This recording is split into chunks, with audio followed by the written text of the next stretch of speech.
federal service to our community, supporting individuals and families during some of the most difficult times in their lives. This facility was built by like-minded community members to help others.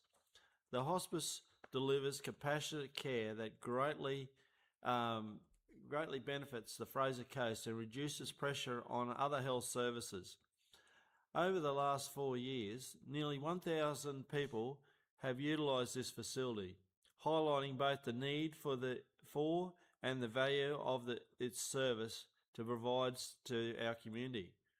Given the unique nature of this organisation and the significant community benefit it delivers, I believe this support is justified on compassionate grounds.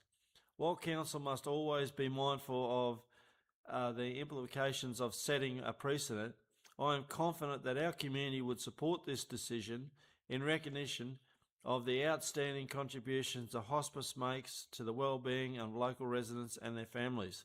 For this reason, Mr Mayor and councillors, I am pleased to support this motion. Thank you. Any further speakers or questions? Councillor Cosgrove. Thank you, Mr Mayor, and just commend yourself for bringing this to our attention and bringing this motion forward. I have been doing everything I can, supporting yourself through the office that I hold, to do absolutely everything to try to see the hospice have the future that we need to see it have for our community. And in saying that, whilst I've done as much as I can, I'm not even the most involved person in my family. My partner organised the Low Tide for Hospice event with Lauren as well. So, you know, our family has been involved with the hospice, and it's funny because I say to people, it's a service that I hope I never use again, because it ultimately means you've got a terminally ill family member that passes away. But in saying that, it is a service that is vital for our community and one that families deserve to have. Thank you. Any further speakers or questions? Councillor Truscott. Thanks, Mr Mayor. Just to echo the words of Councillor Cosgrove and to thank you for bringing this up. I think it's very important service to the community, and yeah, I think it's great that Council's able to assist in this way. I guess I'm disappointed that other levels of government are pointing fingers in ways saying that Council should be funding the difference. I don't think that's right. Health is not a service that Council should be funding, in my opinion. There are other levels of government that are far more capable of doing it than us, and so I just think it should be said that they should be doing that. But I think it's wonderful that we are assisting in any way that we are capable of doing so, and to acknowledge the contribution of Bendigo Bank, who have stepped in to provide the incredible support at this time of need. I thank the government for the contribution that they do give to the service, but I just think, yeah, it shouldn't be up to Council to fill in the gap. Thank you. But thank you for bringing this forward, Mr Mayor. Any further speakers or questions? I'll put the motion. All in favour? Any opposed? That's carried unanimously. Item 5.1, the confirmation of the meeting's minutes for May. Is there a mover for this? Councillor Burns, seconded Councillor Chapman. Any speakers or questions? I'll put the motion. All in favour? Any opposed? That's carried unanimously. Item 6.1, the open resolutions register. Is there a mover for this? Councillor Cosgrove, seconded Councillor Govers. Any speakers or questions? I'll put the motion. All in favour? Any opposed? That's carried unanimously. Petitions. Are there any petitions? Councillor Cosgrove, yeah. Mr Mayor, I understand that there is a petition that pertains to Councillor Farage's division. I don't have that in front of me, but I'm happy to table that if the secretary has that, if the meeting secretary has that available.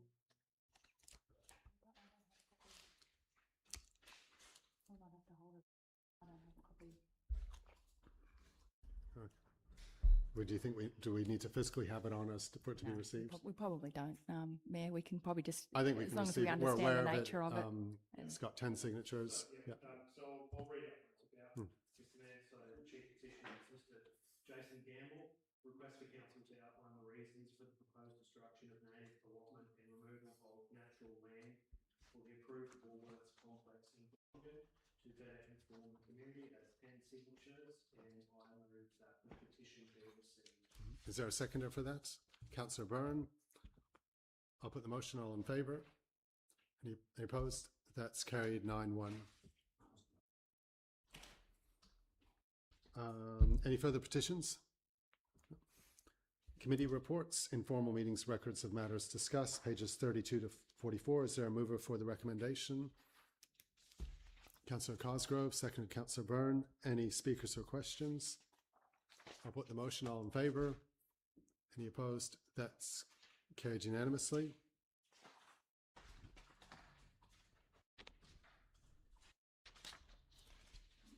And I just confirmed that that was the amended version. So we're going to do that again. Yeah, do that again. Sorry. Yeah. I'll just move a second motion. Is that move a second motion on the same agenda item? Yeah. Yeah. I'll move a second motion and note that the record of matters discussed for the council and executive workshop held on 6th of May 2026 has been updated to reflect Councillor Sanderson's attendance. This is seconded Councillor Sanderson. Any speakers or questions? I'll put the motion. All in favour? Any opposed? That's carried unanimously. Sorry about that. Item 10.2, Traffic Advisory Committee meeting minutes for May, pages 45 to 52. Moved Councillor Chapman. Is there a seconder? Councillor Phil Truscott. Councillor Chapman.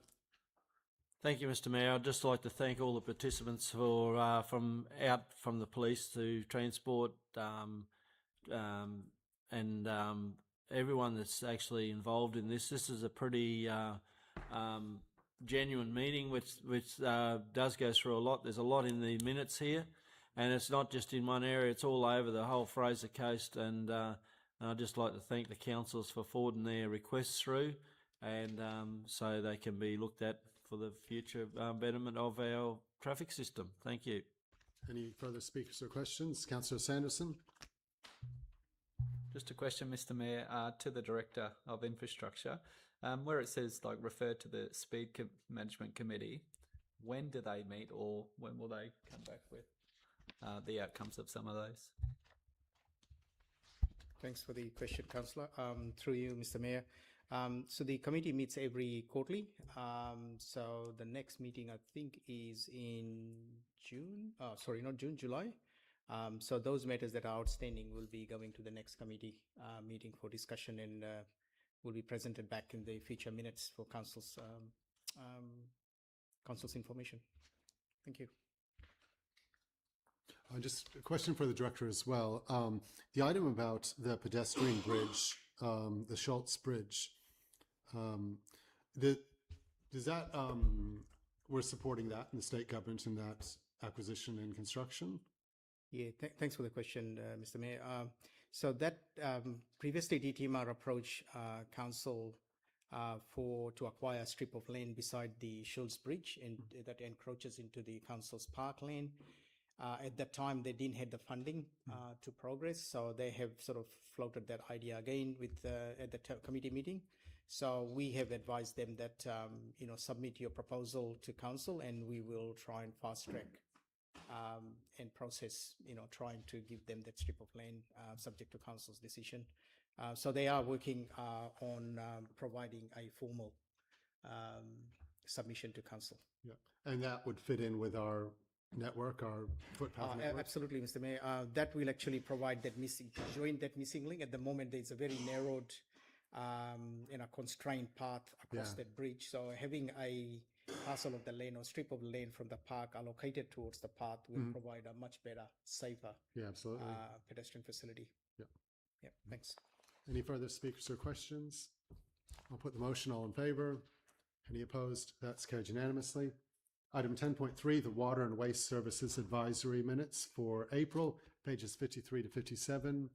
So, mover for this, Councillor Byrne. Seconder, Councillor O'Keefe. Any speakers or questions? Put the motion. All in favour? Any opposed? That's carried unanimously.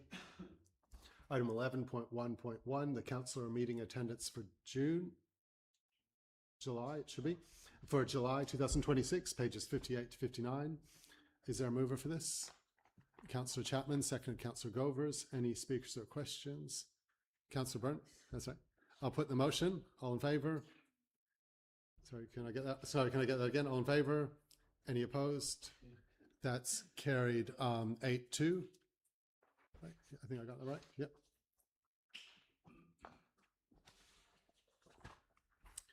Item 11.2.1, the amended policy, community groups concession, pages 60 to 73. Is there a mover for this? Councillor Truscott.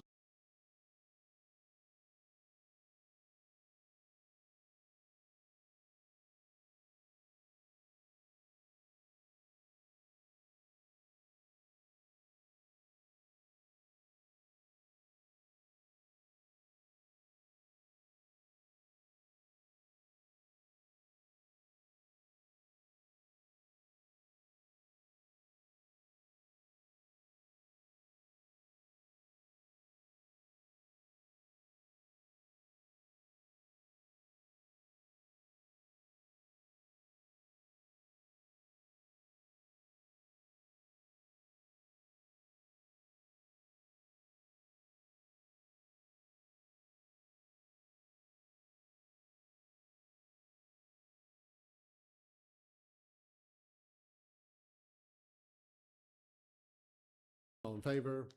Any opposed? That's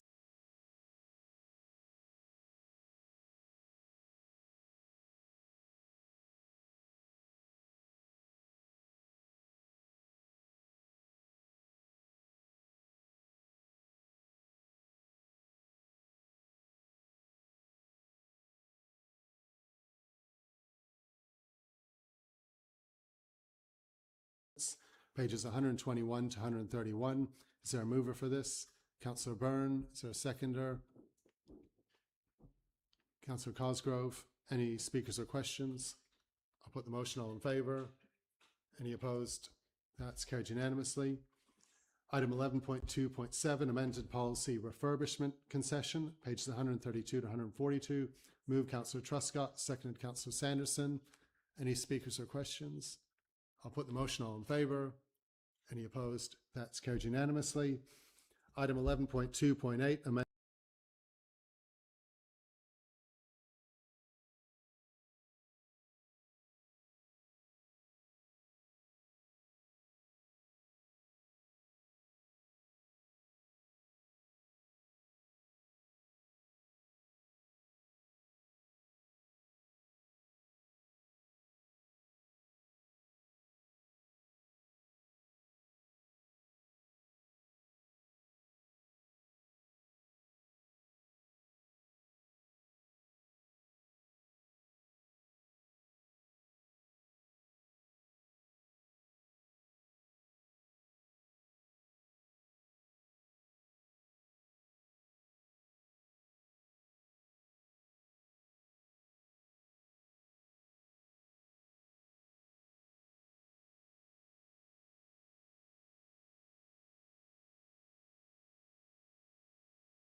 Thank you, everyone, for your patience with the technology. I'll move that we resume. Seconded, Councillor Cosgrove.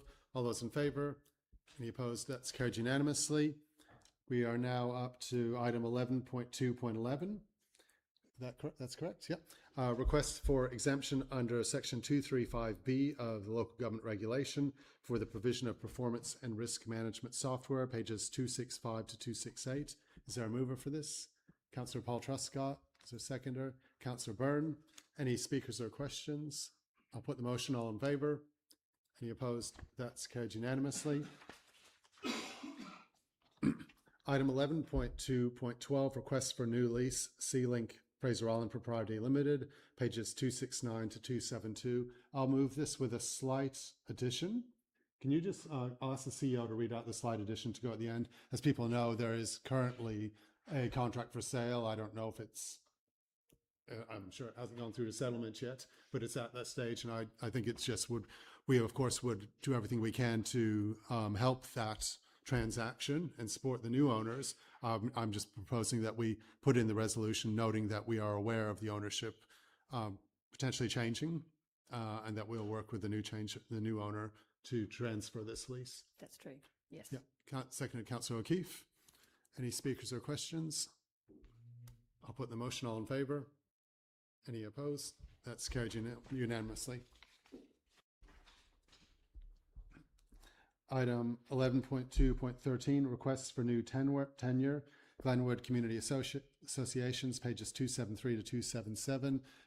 Councillor Truscott's moving something slightly, not really different to the, or is it to the recommendation? Yes. I'll just check. There's no, so that's just particularizing the blocks a bit better. Is that right? That's correct. Yeah. Yes. So it's seconded by Councillor Phil Truscott. Moves Councillor Phil Truscott. Is there a seconder? Councillor Chapman. Any speakers or questions? Councillor Truscott. Thank you, Mr. Mayor. Firstly, I don't speak long. Well, the reason I'm going to talk now is a couple of things. Ask a question of the director, but this subject's been going on for far too long, as Glenwood residents need a bit of certainty. So, in the recommendation of the expressions of interest, it doesn't say how long it will take when we put that expression of interest out. My suggestions would be that it's a short time frame, if that's okay. Would that be correct, Madam Director?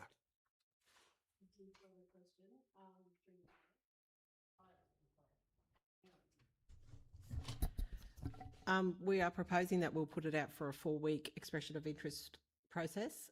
And from there, it would take normally a 2-week assessment process after that. We will allow a week in front of the expression of interest timeframe just for providing information around tenure and stuff to interested community groups. So we're looking at 7 weeks in total, but the 4-week period will be while it's open for an expression of interest. And that's starting fairly soon after this meeting? Yes, it is. Okay, thank you.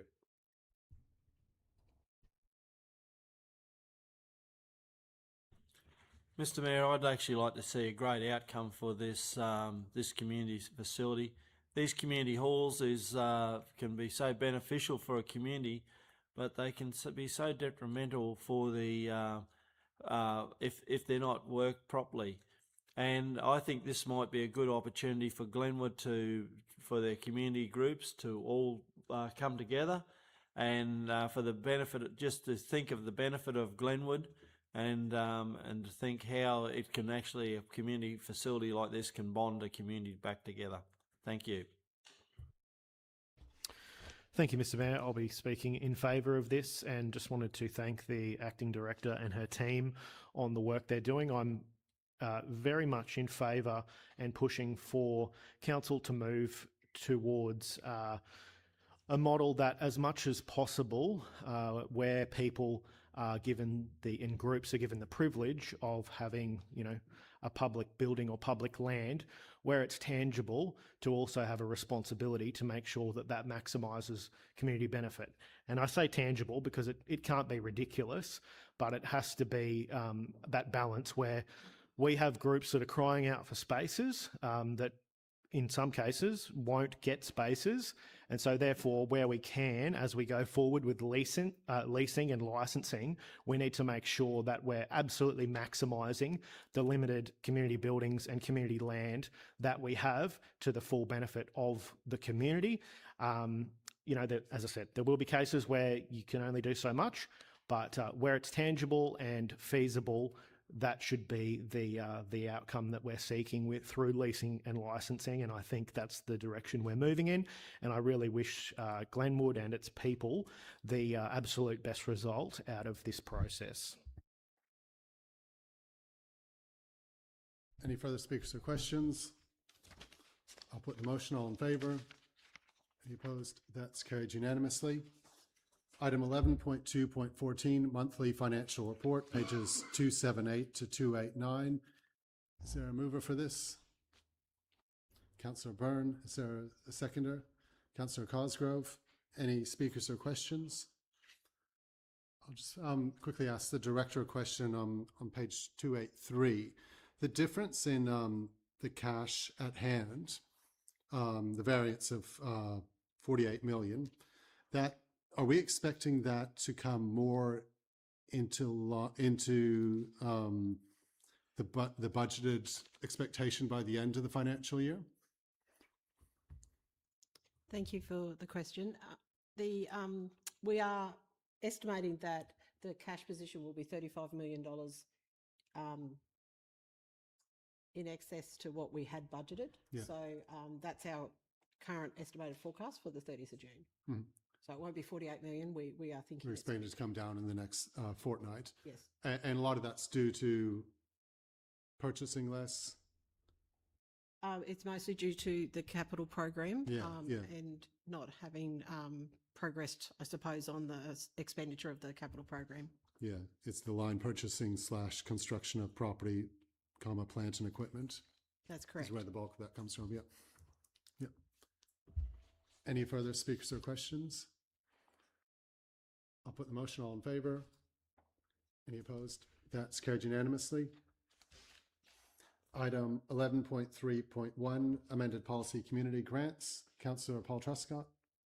Thank you, Mr. Mayor. If I can move the officer's recommendation just with a slight addition to it, that on page 293, which is in section 4.2 criteria, one of the items under general exclusion and ineligibility includes requests that are related to repairs or maintenance to buildings or assets that form part of an organisation's responsibilities in a lease agreement with council, to remove that item from the policy. Thank you. The reason being that this will help us in being able to have community groups who are making changes or applying to council through grants or discretionary funding, where they are making changes or improvements to the building. They still have to get the landlord approval from council, but this just helps them with the eligibility for it. Currently, council can do it, but have to go outside the policy to be able to do that, so that we can assist them in improving what they're doing, but ultimately improving our assets as well. So I think this is a good thing for the community. Yeah, thank you. Just before I go for a second, I'll just make sure we got your text for that resolution.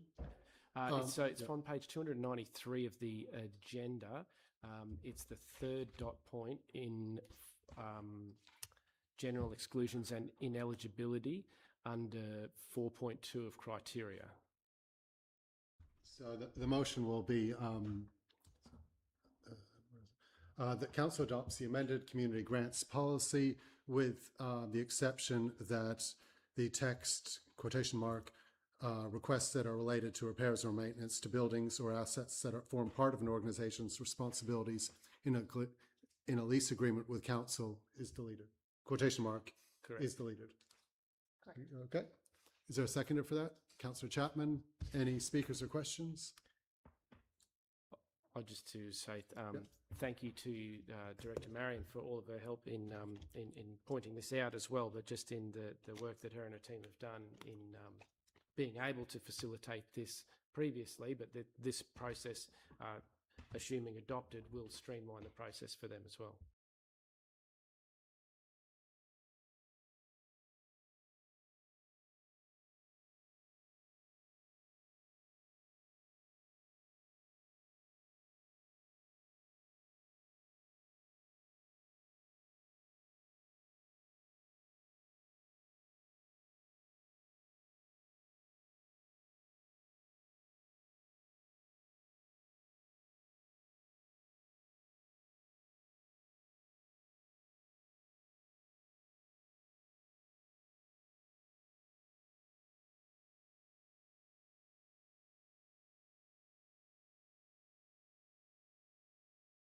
Yes, where it's, I mean, said- that is stuff that has to comply with all those points.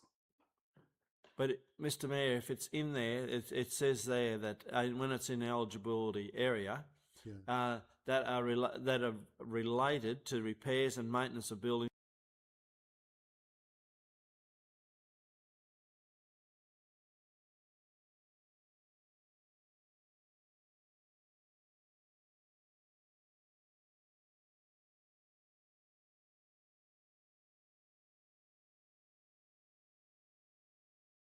Put it up in the following general eligible criteria will apply to all applicants for the location of the community grants, and put it under the last dot point. You know, it would stand out in that point because all those other criteria, it has to be illegal for profit effort. They can only do a maximum. It has to be in the LGA. They have to address the selection criteria, and they don't have any overdue debts. So those are all things they have to meet. Those are all eligibility criteria. It doesn't have to be a maintenance of a council asset, though. Yeah, I'd like to see it somewhere, Mr. Mayor. So, because there'll be people out there that think about, they look at this policy and they'll be thinking over the years,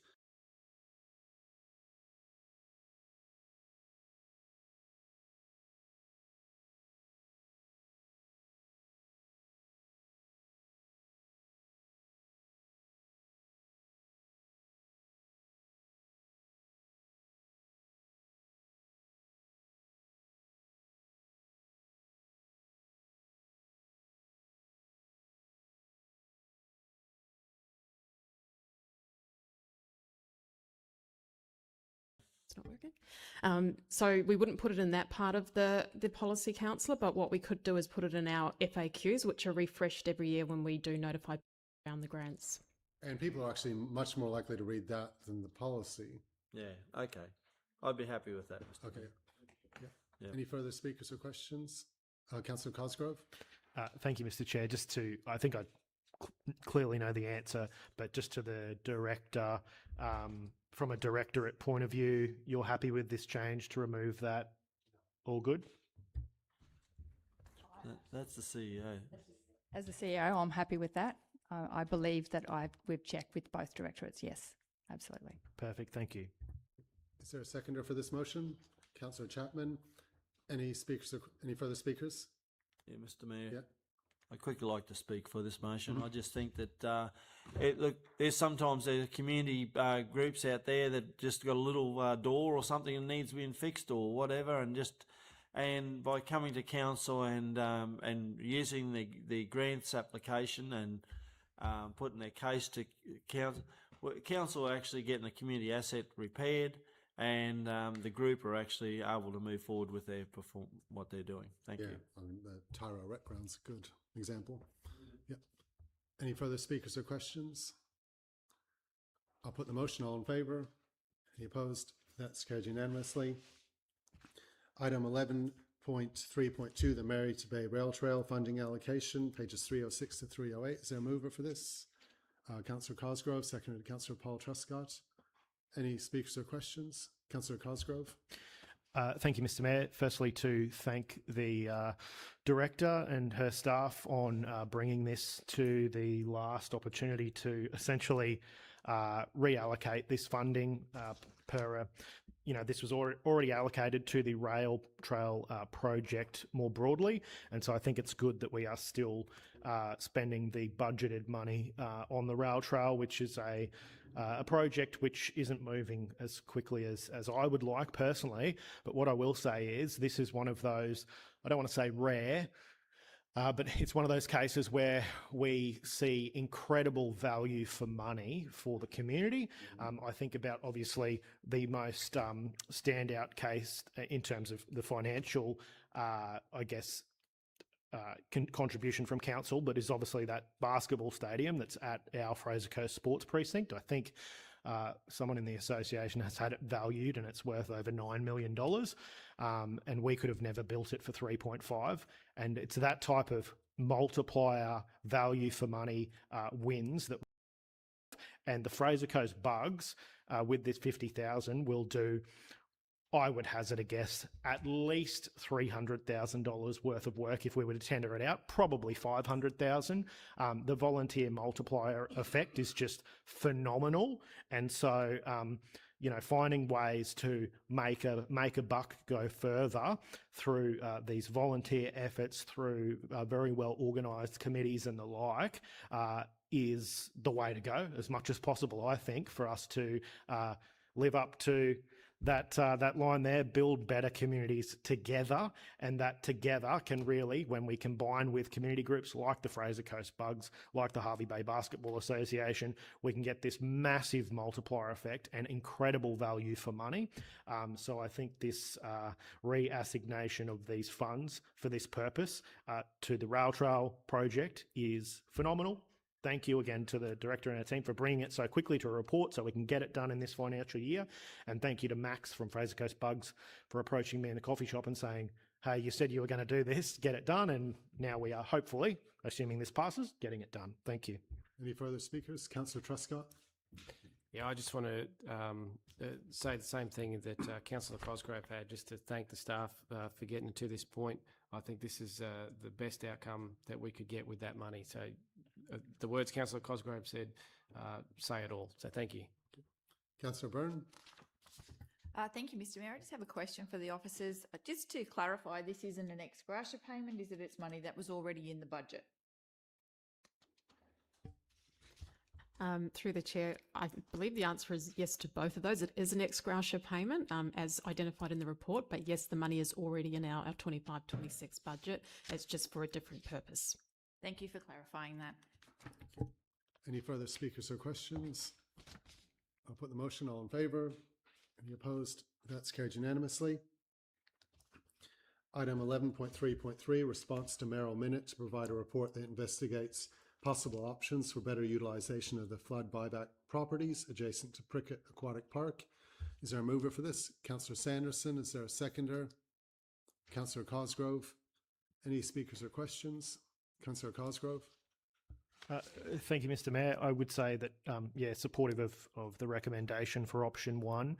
I would say that more broadly, how we utilise and if possible, activate Prickett Aquatic Area more broadly is probably still worthy of discussion.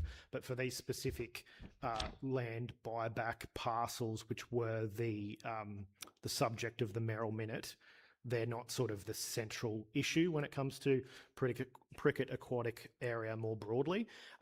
So I think that option one is the sensible option. But looking at ways that we can utilise what is a flood area, but utilise the broader precinct better into the future is something we should have in the back of our minds at least. But I think this is the sensible way forward on these particular parcels. Yep. Any further speakers or questions? I'll put the motion. All in favour? Any opposed? That's carried unanimously. Item 11.4.1, Fraser Coast 2032 Olympic and Paralympic Games, Strategic Roadmap, Governance Framework and Engagement Framework. Moved Councillor Chapman. Is there a seconder? Councillor Govers. Any speakers or questions? Councillor Chapman. Thank you, Mr Mayor and Councillors. The Brisbane 2032 Olympic and Paralympic Games presents a once-in-a-generation opportunity for the Fraser Coast. As a co-host city, so there you go. It is important that we have a clear plan, strong governance and effective stakeholder engagement to ensure we meet our obligations and maximise the benefits for our region. This framework provides the strategy direction needed to guide Council's planning and decision-making over the coming years. Most importantly, it positions us to create a lasting legacy through economic growth, tourism, investment, improvements, infrastructure, and increased community participation in sport. By endorsing this roadmap today, we are ensuring that the Fraser Coast is well prepared to take advantage of the opportunities that Brisbane's 2032 will bring. Mr Mayor, I will be strongly supporting this motion. Thank you. Any further speakers or questions? I'll put the motion. All in favour? Any opposed? That's carried unanimously. Item 11.5.1, the amended policy conservation areas rates concession, pages 373 to 385. Is there a mover for this? Councillor Phil Truscott, seconded Councillor O'Keefe. Any speakers or questions? I'll put the motion. All in favour? Any opposed? That's carried unanimously. Item 11.5.2, the amended policy for disaster management and resilience levy, pages 386 to 399. Is there a mover for this? Councillor Chapman, is there a seconder? Councillor Byrne. Any speakers or questions? I'll put the motion. All in favour? Any opposed? That's carried unanimously. Item 11.5.3, the Harvey Bay Beach Nourishment Expression of Interest Procurement Process, pages 400 to 404. Move Councillor O'Keefe. Is there a seconder? Councillor Cosgrove. Any speakers or questions? Councillor Chapman. Just one question to the one question to the director. The spit. We were talking about a few years back about taking sand off the spit. There's nothing ever come of that. It's in the resolution. It's in there for it. I Yeah, didn't the read it. resolution. So in terms of Damon Spit, it's recognizing that it's highly specialized. That, Is that where we're going to get the sand from? if this motion passes, Oh, okay. Yes, Mr. Mayor, thanks for the question, Councillor. Yeah, the sand source is the Damien Spit. So we're going through the state to seek that approval. This is basically, council has received the funding to do that beach nourishment work, sourcing from the Damien Spit. So this is actually, resolution is to go out, expression of interest, so we can do some of the legwork and get the planning, and shortlist the contractor that will undertake the works. Thank you. So will that sand from the spit, will it be, what's the operation if we do get that? Will it be trucked in or will it be dredged? So thanks for the question. So there will be, both those options will be considered as part of the expression of interest. So we'll be putting out to the market to see what's the best method and the pricing. So we'll test the availability of the contractor and the method they will use or offer with the price. Councillor Byrne. Thank you, Mr. Mayor. Just a quick question to the director. Where will this sand be put?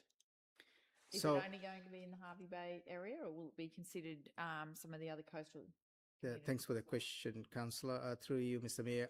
So this sand source from Damien Spit is earmarked to be used from Urangan to Beach Road. So there will be sections within that area that will be prioritized. So where there is lots of erosion. So there has been like a before and after, some picture and evidence through survey data. So there has been areas identified. So we have submitted that to the state. And so the approval will come with that section to be beach nourished, but there will be priority within that zone. Thank you, through the Mayor. Do we have any future plans in place as yet for our coastal communities outside of that priority area? So thanks for the question, Councillor. There are 3 other coastal communities that have received funding. So this funding is to help coastal communities from the sand erosion that happened after during the tropical cyclone Alfred.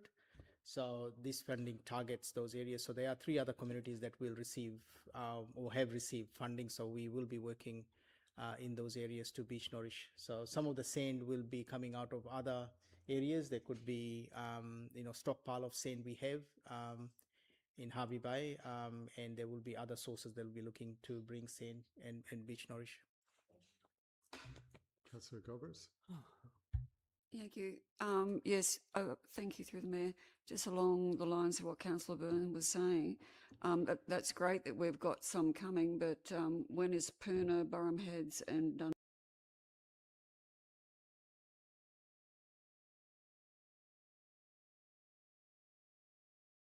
been approved for funding will get the beach nourishment?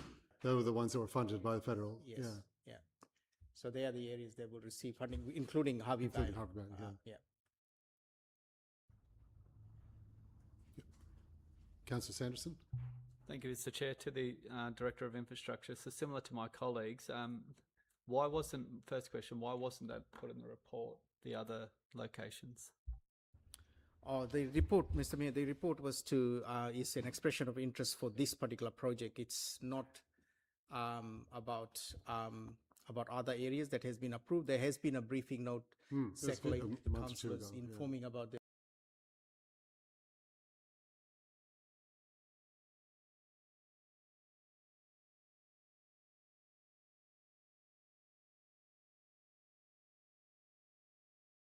How all of that was allocated? How did you go through the process in relation to allocating the required areas that needed help?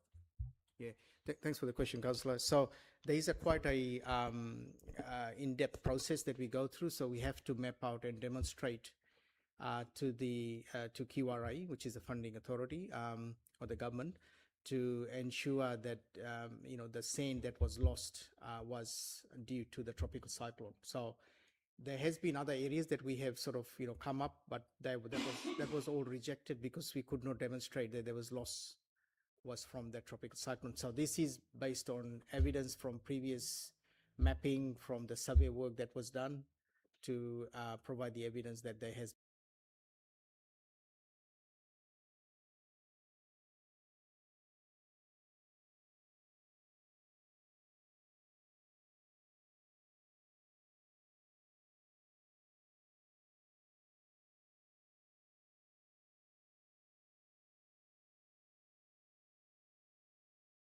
determine that? So thanks for the question. So we have survey data from previous times and photographic evidence. So that provided the case to submit for this funding. So the funding was open for all coastal councils across Queensland, so we submitted those projects. So there was more projects submitted than what we got approved, but these were the only ones that were approved for our council. And well done to the council staff who put this in. Like, this is good news. This is because it's not the easiest thing to get funding for this. Yeah. Councillor Byrne. Thank you, Mr. Mayor. You actually took the words right out of my mouth. This is good news for the Fraser Coast, and I'm not suggesting it's not, although I will express that I'm a little disappointed that some of the other coastal communities did not make this list. They have been just as impacted, as we all know, and I thank you for your hard work on it, but I do want to put out there that it's quite disappointing that we haven't got it extended to our entire coastline. Clearly, there's a big difference between regional areas and beaches compared to the Sunshine Coast and the Gold Coast. Apparently our priority is not in the same line with that. So I just want to put that out there. I'll be supporting the motion and congratulate the team on their hard work on this. But yeah, I do need to express my frustration for some of these decisions. Thank you.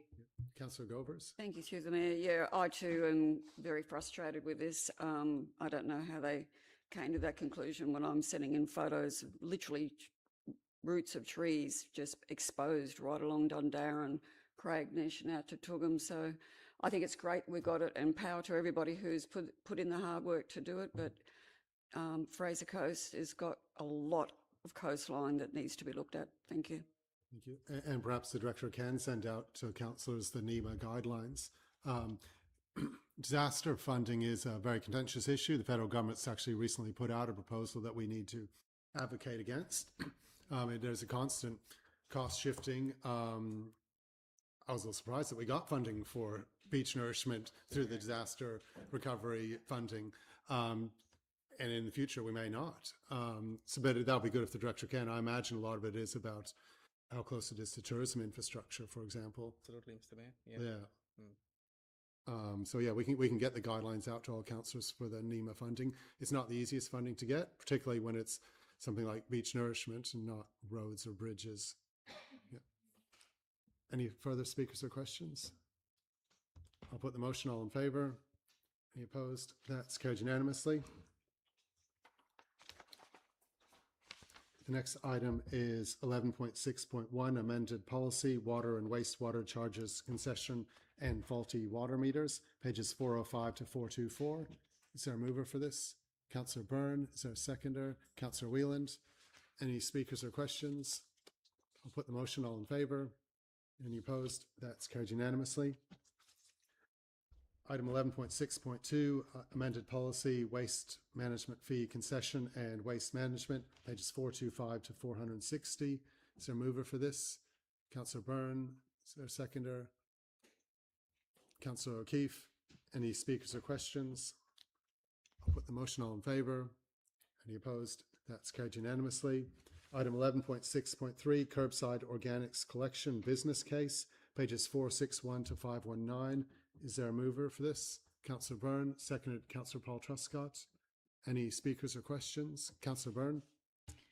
Thank you, Mr. Mayor. I just want to congratulate the team on this. It's been a long time getting this project to this stage. To this stage. Excuse me. It's exciting to see our waste collection going into an area that is new for our region but quite common for other regions. It's a shame that we can't just go straight to it. So I understand, I'm being patient, I'm getting it, but the idea that we can divert so much more out of our landfill, extending the life of our landfill sites, and also providing a service that our community has been asking for some time, I think is wonderful. I think that the business case is exciting to move to this next stage. So I'm really looking forward to this, seeing what the team comes up with next. So thank you. Any further speakers? Councillor Cosgrove. I have some questions, if that's okay, Mr. Mayor, and colleagues and directors will have to forgive me because I missed the most recent session on this, so apologies if I'm going over old ground. My first question to probably both the Director Water and Waste and Organisational Services, if she wants to comment as well, the possible changes or the likely changes that we're seeing on the waste levy arrangements, how is that modelling into, I guess, waste management more generally in the context of this project and the business case? What difference will holding at 50% do rather than decreasing to 20% back by 2031? Through the chair. So we, with regards to the announcement of holding it at 50%, we haven't yet had a chance to look at what the impact of that would be, but we're progressing into the implementation phase, and that will certainly be something considered. In the early chats I've had with the team, the real likely impact is that the benefit, the financial benefit of the diversion may be less than what's been modelled. But how and to what extent, we haven't been able to quantify that yet. Yeah, and I probably wouldn't expect the Director Organisational Services to have modelled this, considering we got a letter from the Minister yesterday. So we'll leave that one for now. Can I ask about the Director, about the prospects of the difference between $113 per household per year versus receiving funding going down to $62 per household per year? What are the prospects, or what are our likely prospects of that funding? Will we receive it? Or like, how good are our prospects essentially? Just through the chair. So the differences in costs is $85 if we don't get the funding, I believe. Sorry, just refer to Kate. So the modelling that you've seen in space, doesn't take into account the land or right. The likelihood of the funding, the GOGO program is non-competitive. However, I guess the state's budget announced.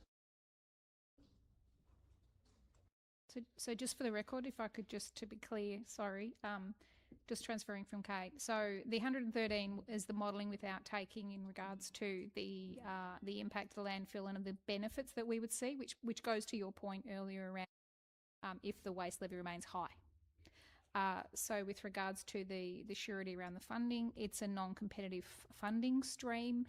In the past, we have had good success through these funding sources. However, the recent announced waste strategy provides, I guess, an opportunity as well as a risk that we haven't yet quantified. Thank you, Director. Yeah, and I suppose there's there's probably a need for us to see what happens in the state budget, because I'm not suggesting that this will happen, but there could be a chance that they give with the left hand and take with the right in terms of the waste levy changes, but GrowFogo gets pulled, for example. Hopefully not. Hopefully that program isn't at risk. Can I ask about the opt-out model? And apologies, because this is probably getting a bit too far down the road for the next body of work. But will everyone in the area that's designated get a bin, and then people who don't want it give it back? Or, how will or will it be some other model to that? So just through the chair, the details haven't yet actually been formally worked through. So the implementation plan is what we move into after this, if this is endorsed, and that will look at the opt-in or the opt-out model, and particularly what the terms and conditions of that would be. I would note that the impact to the service can be significant if the opt-out model is broadly available. So that will be considered as part of the implementation plan and its feasibility moving forward. So in terms of if this is rolled out and we get people are getting a rates bill, because it's opt-out, I presume that means if you opt out of the cost, and this will be an itemised charge for this go bin on people's rates notices. Is that right? Again, through the chair, that the details specifically of how it will operate are yet to be determined. But just the basis of opt-out is that people will be able to opt out of the service and opt out of the cost. Is that pretty much locked in, or are we still deciding that in future stages of this project? The implementation plan will work through those details. Okay, thank you, Director. And when you say we're not locked into doing it at all, it's a plan, the business case, the implementation plan, it's something we then consider how an opt-out system would work. Cool. Director, can you shed any light on the decisions taken by the councils immediately to our north and south, Bundaberg and Gympie, and why you think they haven't progressed on this approach?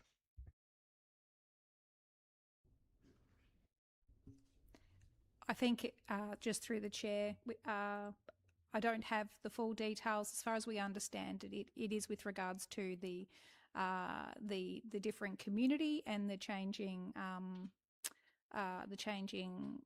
waste levy risks that are attached to it. Certainly, the shift that we've done.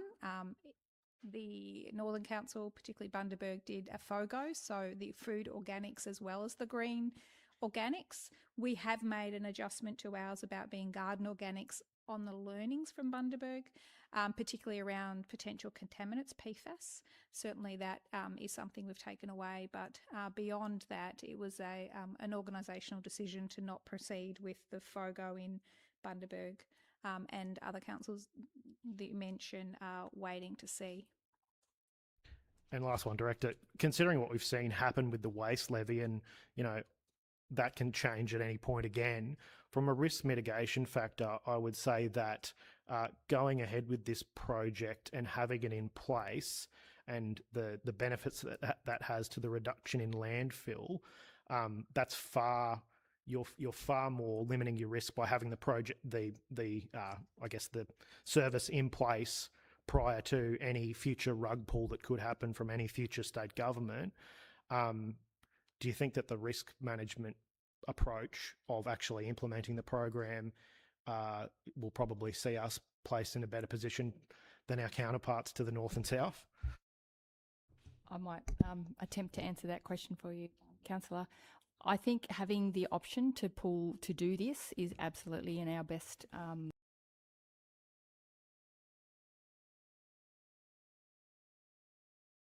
of implementing, then we are in a better position to take advantage of any future grant programs that may be available for us in this space, noting that what we're approving here is the next phase of understanding how we might implement this particular program. We will bring it back to Council for a formal decision to implement at whatever date we might see, and that's in that future. I think your point about really this is about limiting what goes into landfill. We do need to have the economic consideration as well in terms of the financial piece, but it's not the only factor that needs to be considered in this space. Thanks, CEO. Thanks, Mr Mayor. Thank you. Councillor Byrne? Thank you. Just a quick question. Excuse me. To the director. Sorry. Just to clarify, there are many stop gates before this is implemented. This is only the business case. So at this point, we're just having a look to make sure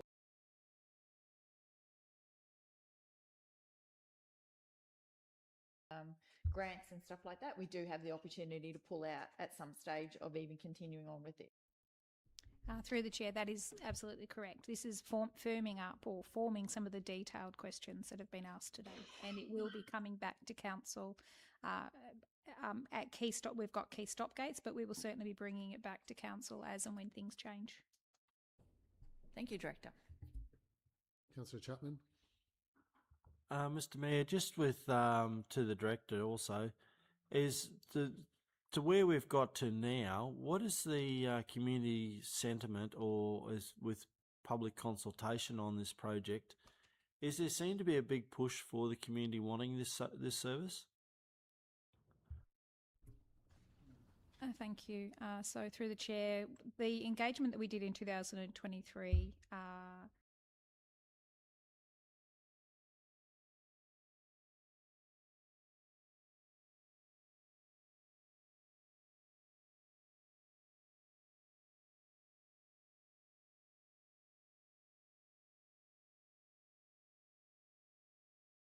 contribute or pay for the service to be provided for the community. At that time when we did that public consultation, even the later public consultation, did we put a figure on what that had roughly cost the public? Through the chair, yes, there was an indication of the February 25 nominated. Would they be happy to pay up to $100 a year additional for an organics collection? And 57% confirmed yes, they would. Thank you. Councillor Cosgrove? Thank you, Mr Chair. Can I just check with the Director, the next stop gate is September 2026, but if we endorse this recommendation today, that essentially locks in the $209,000 of expenditure for taking this forward. Is that right? Like we're basically saying, yes, go ahead with that. Like it will all occur before that stop gate. Essentially, it'll all be locked in that cost. Is that right? Sorry, through the chair. So the 209,000 nominated is within the budget that has been approved. This does, yes, commit to progressing with the expenditure of that budget to undertake this implementation plan phase. Yes. Thank you. Any further speakers or questions? Councillor Truscott? Thanks, Mr Mayor. I'm wondering if it might be possible, I understand we've said it here that this is not implementing it presently. There will be public that as soon as they hear that this is being looked at again, that will assume this is being implemented immediately. Is there the possibility for a director or officer or someone to say exactly what this next step is doing and confirming that it is not implementing it? So to say what this next stage actually does for if there's public listening online, if there's news journalists that are listening online, to hear what actually is being done? Okay, I mean, basically you'd want it to say like for progression to the implementation planning stage and then like comma to be used at a decision point. Yeah. Or even, I mean, it's basically in the report under the financial and resource implications. It sort of says what's happening there, but just wonder if it'd be good for that to be said in this meeting. So it's on. Councillor Byrne, who's moved the motion. Does the subject not say Curb Organics Collection Service - business case?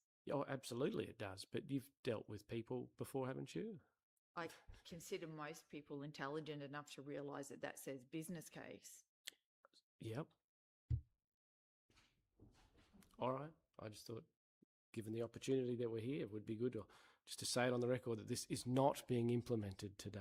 This is about getting the material to make a a proper, fully informed decision. Yes. Yeah, to have the business case and an implementation planning documentation, which would take into account the the opt-out scenarios. Yes, Director? Sorry, just to, through the chair to speak to that, we do have a media release prepared to go out, which does speak to this plan, the next stage being planning of this curbside green bin service. And that's planning so that we're actually making a decision, because we don't want to just make a decision, we're going to do this or we're not going to do this. We'll make a decision based upon a model, which very clearly says how people, if there's an opt-out, what an opt-out means, what the actual cost is, what it means for landfill, a model that takes into account the waste levy, that takes into account this being the largest possible diversion available to us. The amount of stuff going to landfill, there's no other, well, this is the low-lying fruit, but there's no easier low-lying fruits than gardens and then organics, but certainly garden material is the largest chunk that we can take from landfill, and that would be part of the decision making. Yeah. Councillor Cosgrove? I'd like to speak to the motion if I can, Mr. Mayor. Yeah, I'll be speaking in favour of this motion. I think it is a very complex and intricate body of work that we're moving towards, but I think the pros are obvious, with almost a quarter of the bulk tonnage of our landfill being garden organics, unless I've misread that. But you know, it is a large amount, and ultimately the state charges us for what we put into landfill, and so it is in council's financial interest to try to divert as much as we can, and you know, ultimately the community and the environment's interest to divert as much as we can from landfill. I think this will, not that it's a competition, but this will better position us and limit the risk better than our councils to the north and south of us are. It is a large expenditure to take us forward, I think. But as I said, I think, to mitigate risk, to reduce or go towards being able to reduce landfill and reduce the cost of that. But I'll certainly be pushing to make sure that we can minimise the cost onto our residents ultimately, because I don't have a lot of people crying out for more cost in the current economic times we live in. So we certainly need to be mindful of that. And I do wonder, considering the savings that we will make if we go ahead with landfill space and the like, whether the best approach will be, as we work through this body of work, to give everyone a green bin at no extra cost, and then say there will be a cost at a later time and you can opt out then. Perhaps that will work, because I know that there are people and many residents who've moved from areas that have this service that do want it. I think it's very complex. I think I congratulate the staff for the body of work already undertaken. It is very intricate. Waste is a very complex area. We have all these moving parts with the waste levy and the like. That's been good news, but that rug could get pulled again. I hope they maintain that Grow FOGO funding, and well done to the staff for what they've done so far, and there's still more to do, and I look forward to seeing it progress from here. Thank you. Any further speakers or questions? Councillor Chapman? Thank you, Mr. Mayor. I will be voting for this today, but I'd just like to see that the community have an opportunity to have their say if they really talking about opting out of a project later on, if with the cost. I'd think it would be good to be up front with the public and clearly show them what the cost is and what the benefits are. I actually had a look at the council waste. It's called a recycling guide. And for grass clippings on this recycling guide, it says that you can actually compost them, put them in your red bin, so which goes into landfill, or take it to the waste facility, which goes into vegetation. Now, I actually have used this service in another area, and I see the benefits of it. But I just want to make sure that before we roll it out, that everyone's that wants to use this facility, this service that the council are offering, I want to make sure that they're prepared to pay for it, and they don't all want to opt out, because once everyone opts out, it just blows the cost of the whole project up through the roof. Yep. So, Mr. Mayor, I will be voting for it because as it's a business case, but I will wait for the information to come back before I make my final decision. Thank you. And I'll just add to that, the waste team at council is one of the areas that does consultation really well, in terms of public education for people of all ages and consultation out, in the broader community. Waste does really well with consultation and public education. Mr. Mayor, just adding to what you've just said there is, it's a hard thing to get everyone to give you a decision of yes or no what they want. And there's other things happening with this is there's regional areas outside of the build-up areas that won't be getting this service also. It's only the larger build-up areas. And so there's some people that think they'll all be getting it, and it's got to be quite clear how it's all serviced. And I'm sure the waste group will do that. But I'd like to, as the community, to really have their say to make it easier for our staff to bring back the report. Thank you. Thank you. Any further speakers or questions? I'll put the motion. All in favour? Any opposed? That's carried unanimously. General business. Is there any general business? Councillor Byrne?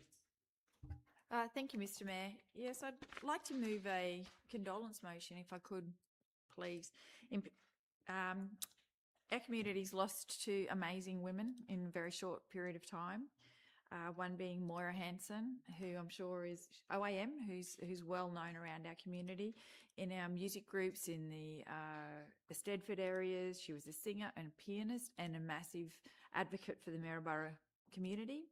And I'd also like to note Barbara Barringhouse, who was our first Mary Heritage, unofficially and officially, never got paid for it, showed up regularly with our original town crier, Reg Lade. And I'd just like to take a moment to recognise the fact that these two women have passed at wonderful, wonderful ages and have served our community well. And I just think that we should just take a moment to respect that. Thank you. And I'll second the condolence motion. Both of these women have been really, really important for our community for decades. Barbara, as the very first Mary Heritage, helping for Maryborough to define itself as a heritage city, as a city that respects its history and sees it's part of the future. And Moira, who was so involved in arts and culture and a whole range of, different aspects of our community. Two people who really contributed, who put their lives, their daily lives out there to help others and to contribute to make a great community here in Maryborough and the broader Fraser Coast. Are there any further speakers? We'll stand for a moment. Silence then. Respect.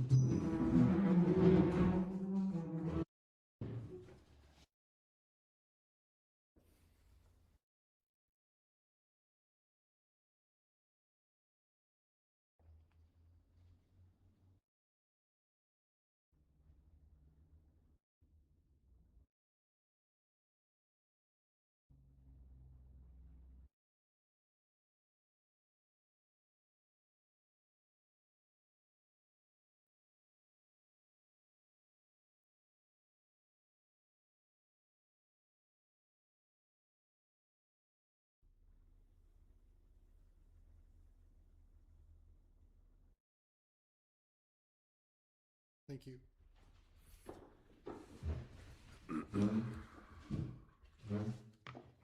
Is there any further general business? We'll move on to item 15.1. If we need to go into confidential to discuss any confidential reports on this, we'll need to move that way. Does somebody want us to move into confidential? Mr. Mayor, I think I have a question I could ask out of confidential. Yep. Okay. It's just in relation to the request for further information. Just apologies if I haven't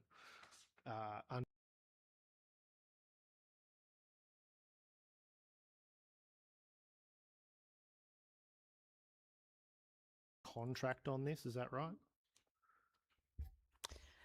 Through the chair, that's correct, councillor. The exemption requested today is for 3 years, but the subscription's an annual subscription. So if an alternate solution became available, we could, at that point switch. Thank you. Any further? Is there a mover for this motion? Councillor Cosgrove, second Councillor Govers, this being the officer's recommendation. Is there any speakers or questions? If not, I'll put the motion. All in favour?